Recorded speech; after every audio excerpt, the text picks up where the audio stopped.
저 주택 6채 보유하고 있다라는 이야기가 나왔는데 그것보다 놀라운 것은 이 6곳에서 실거주를 하고 있다라는 이야기를 하면서 머리와 다리가 따로 사나 뭐 이런 이야기까지 나오고 있네요. 이 내용에 대해서는 많은 분들이 아실 것이고 6채에 8억 5천만 원 정도이기 때문에 이것도 너무 큰 금액이 아니다. 진짜 큰 금액 아니지. 8억 5천이라고 한다면 6채에 뭐 이런 이야기 나오는데 전반적으로 총평 한번 해주실까요? 장동혁의 행태? 우선은 뭐 장동혁 대표는 굉장히 많은 이제 다주택을 갖고 있는 사람이고 저는 사실 이게 뭐 누가 얼마를 가졌고 뭐 어떻게 지금 부동산을 갖고 있냐 이게 지금 핵심은 아니고 그렇죠. 이게 사실은 부동산 정책에 대해서 저는 우리가 합리적인 안을 찾아가는 이 과정 속에 있는 건데 지금 이 장동혁 대표의 이 내용이 처음에 어디서 시작했냐면 본인이 가지고 있는 이 부동산들을 뭐 바꾸자라는 식으로 이렇게 또 장동혁 대표가 이 부동산 교환을 또 제시하면서 이재명 대통령의 집 성남집과 바꾸겠다. 김병기 의원의 집과 바꾸겠다. 그러니까요. 뭐 이랬죠. 그러니까 이게 정말 저는 지금 부동산 정책을 완전히 정쟁용에 완전히 지금 산으로 끌고 가는 아주 그 더러운 전략을 지금 쓰고 있다. 그래서 저는 정말 이 국민의힘이 빨리 좀 종말이 돼야 이게 나라가 좀 안정되지 않을까. 저는 좀 그런 생각이 좀 들었습니다. 본질에서 벗어난 걸로 지금 정쟁화하고 있다라는 말씀이셨고요. 근데 대답 자체가 정쟁화하려고 한 거잖아요. 실거래가 우리가 모릅니까? 근데 공시가로 혼용해서 쓰는 거잖아요. 일부러요. 이거 찾아서 들어가 보면 사실 말이 안 돼. 보면 찾아서 들어가면 금방 나옵니다. 금액이.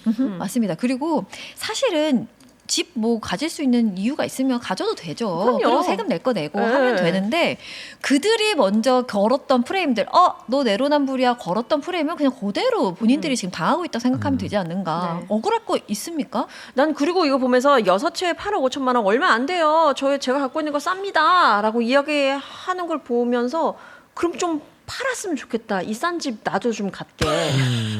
지금 집이 없어서 난리고 구하기가 어려운데 이렇게 괜찮은 집들 뭐 이거 요즘에 똘똘하는 집 이런 거 생각하지도 않잖아요. 그냥 내 집 갖고 싶다는 사람들이 많은데 이거 좀 파시라라고 얘기하고 싶고 그리고 사실 뭐 하나하나 다 명분을 들었잖아요. 그거 들어보면 이해가 전혀 안 되는 건 아닌 것도 있어. 그런데 찬찬히 생각해보면 오피스텔을 왜 굳이 구입을 했는가. 국회 앞에다가 오피스텔을 구입했다. 내가 의원이 되다 보니까.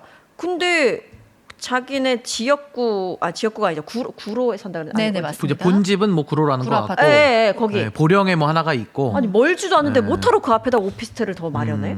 그리고 맞습니다. 왜 굳이 그걸 사? 그냥 전세로 하든지 아니면 월세로 하든지 해가지고 운영할 수 있는 걸 텐데 왜 굳이 그걸 사? 라는 의문 돈 들더라고. 많아서 샀다? 그래서 그냥 돈 그냥 월세로 나가는데 그냥 한 채 구입하지 그러니까요. 이런 거? 근데 이유가 말이 안 되잖아요. 구로에서 저기 여의도가 멀어요? 그러니까요. 장난치는 거예요? 네. 어. 멀지도 않아. 그런 변명이 사람들을 화나게 한다는 겁니다. 근데 다시 한번 얘기하지만 이 공격하는 이거는 본인들이 하던 거에서 배운 거예요. 저는 돌려주는 거라고 근데 생각하는데. 저는 사실 이 논란을 쭉 지켜보면서 어떤 생각했냐면 이 부동산 정책은 정말 정권에 어떻게 보면 명운을 걸고 해야 될 그 정도로 중요한 사안인 거고 용기 내지 않으면은 이 대한민국의 망국적 현상을 바로잡을 수가 없는 겁니다, 사실은. 그래서 저는 이 지금 아파트를 가지고 정말 서울 수도권 쪽은 이제 늘 난리가 나 있는 상황인데 이제 두 가지를 우리가 바꾸고 있는 거죠. 하나는 아파트라는 곳을 이제 실제 거주하는 개념으로 우리가 살지 이제 이것을 사는, 그러니까 어떻게 보면 자산 증식의 수단으로 이제 더 이상 쓰지 않겠다라는 부분인 거고, 두 번째는 그동안에 이 서울의 집값을 올려왔던 정말 미친 집값을 만들어낸 원인이 이거 자산 증식의 수단으로 쓰다 보니까 전세 끼고 대출을 연끌해가지고 사실상의 폭탄 돌리기식으로 하면서 또 이제 강남 3구 올려놓으면 또 옆에 불이 번지고 이러면서 이 정말 어떻게 왜곡된 시장을 그동안 벌려온 거거든요. 그러니까 저는 이런 상황에서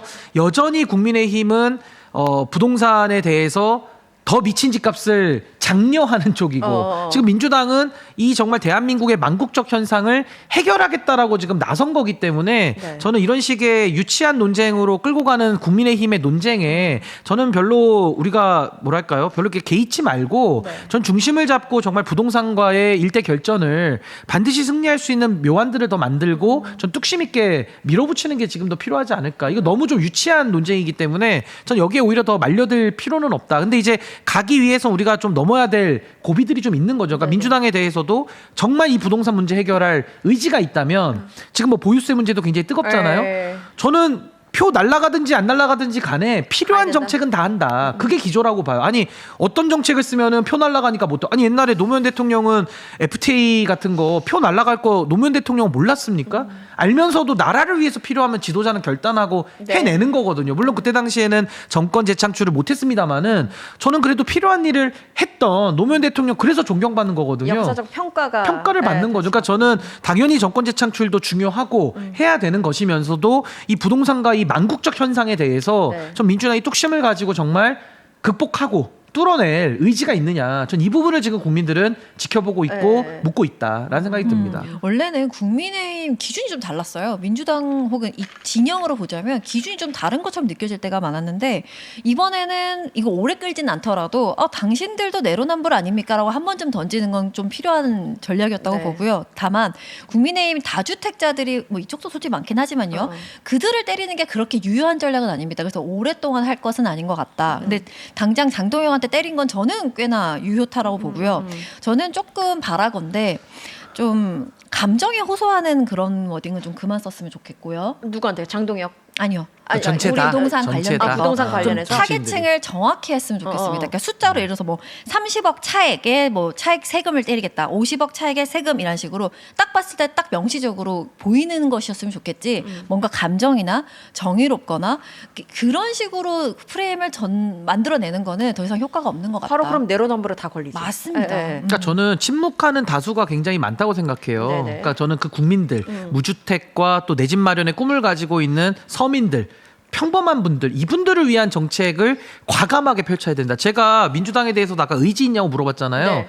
진짜 묻고 싶어요. 그러니까 뭐 저도 국회의원들 뭐 다 우리 이제 검증 대상인 거고 더 중요한 건 정책 집행자들. 예. 그러니까 쉽게 말하면 국토부 관료들이나 또 대통령실 인사들이나 내지 기재부 이제 이분들이 정책 결정을 하는 건데 뭐 금감원 금융위도 마찬가지고요.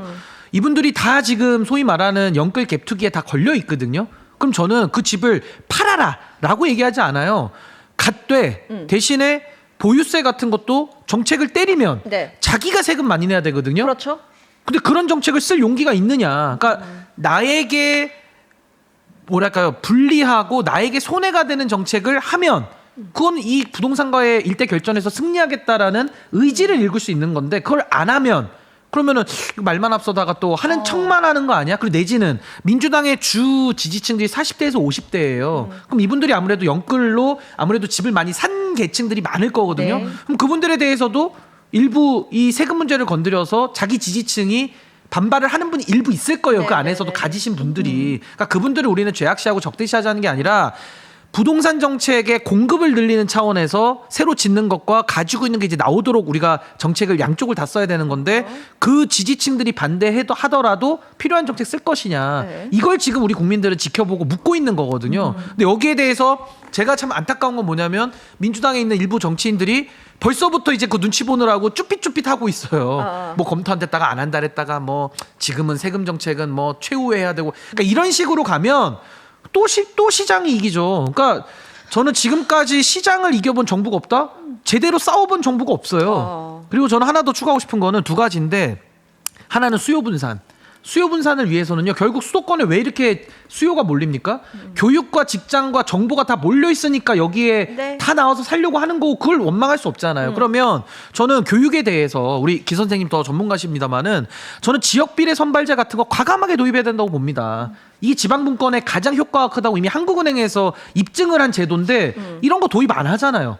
근데 해야지 저는 이 서울 수도권의 기득권이 무너진다고 좀 보는 것이고 또 하나는 국가기관이 먼저 내려가는 수밖에 없어요. 어떻게 기업들이나 맞아요. 다른 민간을 먼저 내려보냅니까? 인프라도 없는데 지역에다가 뭐 하나 지으려고 그러잖아요. 다 이렇게 나옵니다. 예비타당성 예. 그 조사하면은 한참 걸리죠. 또. 이용자가 없으니까 또 서울로 또 자원이 더 몰려요. 그럼 지방은 영원히 개발 안 되는 겁니다. 그래서 저는 수요 분산과 공급 분산 차원에서 지역 비례 선발제 같은 것도 과감히 도입하고 또 인프라도 과감하게 국가가 지방에 투자를 해서 서울과 같은 정주 여건을 만들어 줘야 사람들이 내려가는 거예요. 그 부분을 뺐기 때문에 그동안에 실패한 거거든요. 그러니까 저는 차제에 제가 여기 김용민 TV 나와서도 목요일날 얘기를 했던 건데 예. 사법개혁 다 뒤로 일단 미루고 네. 대법원과 헌법재판소를 먼저 충북으로 내려보내자. 보내자. 내가 그 얘기했거든. 딱 서울 우리 서울 밑에 천안 밑에 충북이 대한민국의 딱 중심이에요. 예. 대법원하고 헌법재판소는 딱 정중앙으로 내려보내자. 해서 사법수도의 미래 비전을 그려주자. 멋있다. 그러면서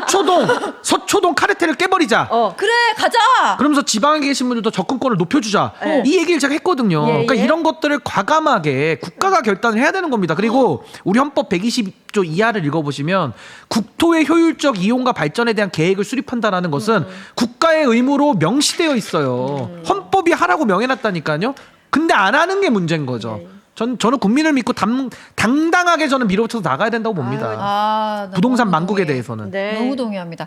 나 그리고 하나 네. 더 있는 게 아까 제대로 싸워본 적 없다고 하셨잖아요. 그 이유가 난 이렇게 생각합니다. 같이 싸워줄 세력을 제대로 지금 생각을 못하는 것 같아요. 왜냐면요, 부동산 주제가 뜨면은 이 진영이 어떤 거 사안을 던져도 진영에 따라 쫙 갈라지는 게 있는가 하면 부동산은 애매해집니다. 애매해져요. 내가 집을 막 사는 사람, 사려고 하는 사람, 사고 싶은 사람, 그거는 진영을 넘나들지 않아. 왜? 나는 일단 육신이 잘 곳이 필요하잖아요. 그건 진영과 상관이 없어. 그래서 부동산으로 주제를 던졌을 때는 그게 애매해지기 때문에 늘 흐지부지, 왜? 제대로 싸워보지 않았고 같이 싸워줄 세력이 제대로 눈에 보이지 않으니까.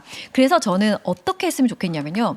그렇다면 내가 어떻게 던져야 될까? 초고가의 집과 서민주택의 구분을 명확히 했으면 좋겠다. 아까도 어떻게? 말씀드렸지만 그러니까 제가 너무 불만인 게 뭐냐면 항상 정의를 울부짖고 이런 식으로 우리 이 민주진영의 사람들은 좀 그런 틀이 너무 많아요. 그래서 저는 그걸 과감히 버리고 추상적 언어 쓰지 맙시다. 실제 금액에 정확한 기준을 제시하는 것 딱 나눠서 설명했으면 좋겠습니다. 라는 말을 너무 하고 싶고요. 하나 더요. 문재인 정부 때 그 다주택자들을 내보내는 거 그만하셨으면 좋겠다. 그러지 마시고 아까 말씀하신 것처럼 장관들이 더 갖고 있어요? 그러면 세금을 더 내십시오. 솔선수범하는 모습 보여주세요. 그렇게 모습을 보여주면 이 진영에서 진영으로 나눠지는 것이 아니라 그걸 보고 저게 맞다고 생각하는 사람의 세력이 있을 것 아닙니까? 저는 좀 더 구체적이고 추상적인 언어 버리고 솔선수범의 모습을 보여주기를 너무너무 바란다.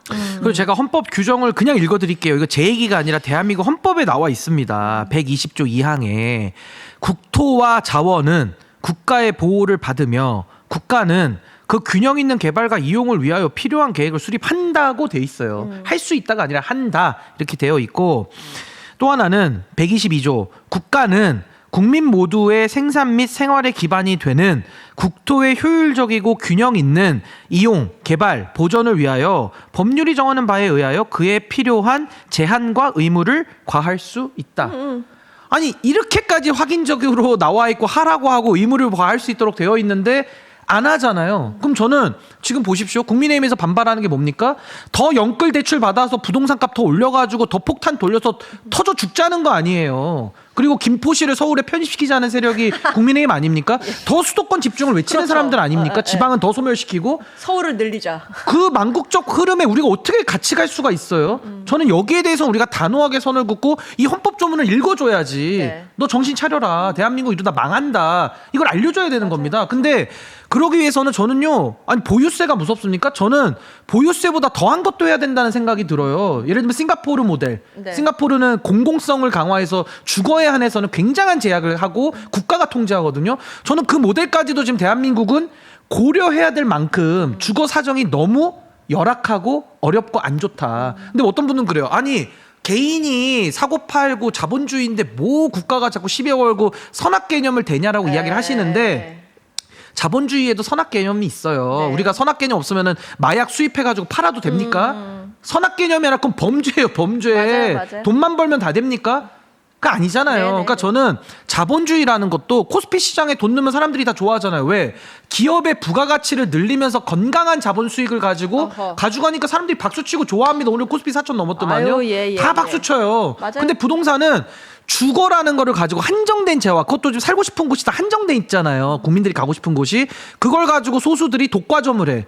독과점을 어떻게 냅둡니까?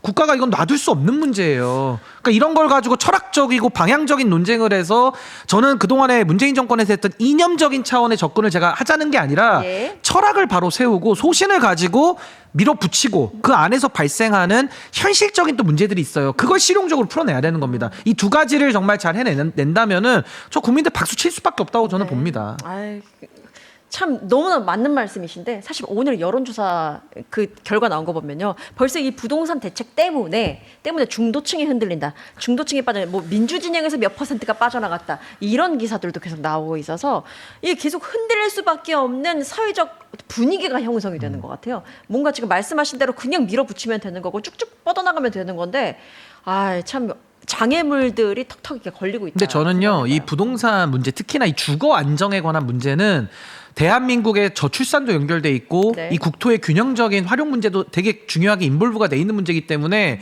저는 이거는 타협은 없어야 된다고 봐요. 왜냐하면 내란 종식도 우리가 타협해서 적당히 종식하고 넘어가자라고 하면 국민들 몇 프로가 동의하실까요? 저부터 반대하거든요. 맞아. 아니 내란에 지금 뿌리를 뽑는데 안 뽑혀서 국민들이 지금 화가 나 있는 거지. 내란 종식을 그냥 적당히 하고 워워 하고 갑시다. 좋은 게 좋은 윤석열도 거라고? 좋은 게 좋으니까 성렬이도 품고 갑시다.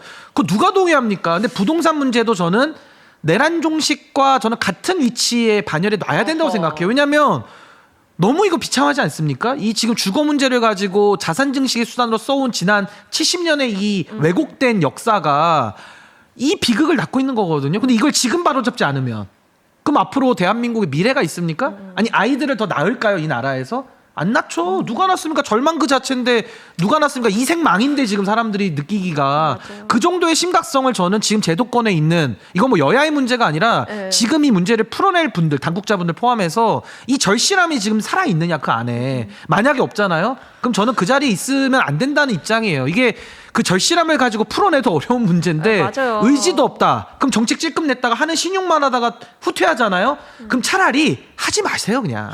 하지 마. 건드렸다가 후퇴하고 그럴 거면은 애초에 칼집에 그냥 놓는 게 더 안전합니다. 제가 볼 때는. 이게 너무 이게 맞는 말씀이신 게 절실함. 여기서 누가 지금 절박해. 절실함을 절박함을 갖고 있느냐. 절박한 거예요. 지금 절박해요.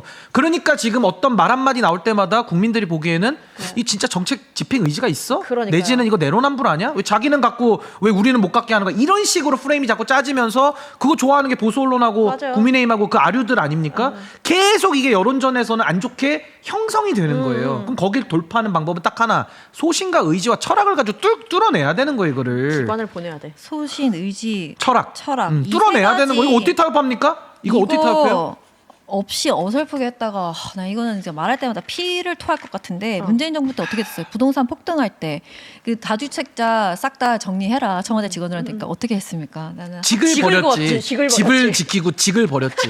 그런 사람들이 가 있으니까 안 되지. 7명이 동반 사퇴를 했어요. 내가 그때 진짜 가슴에서 피가 와. 심지어 민정수석은 끝까지 안 팔았어. 그때 김조원이라고 끝까지 안 팔고 기억도 안 난다, 좀 소매 버텼지. 진짜 나는 버텼지. 울었거든요. 진짜 와 어떻게 이럴 수가 있는가. 극명하게 딱 그때 딱 보이는 거야. 아, 집이 중요하구나. 그러니까 네. 이번에 성공하고 싶어요. 그 완전 반대로 가야 성공을 하는 거야. 그러니까 강남 3구 만약 보유했어 그러면 아파트 장특공제나 공제나 아니면 보유세를 내야 돼.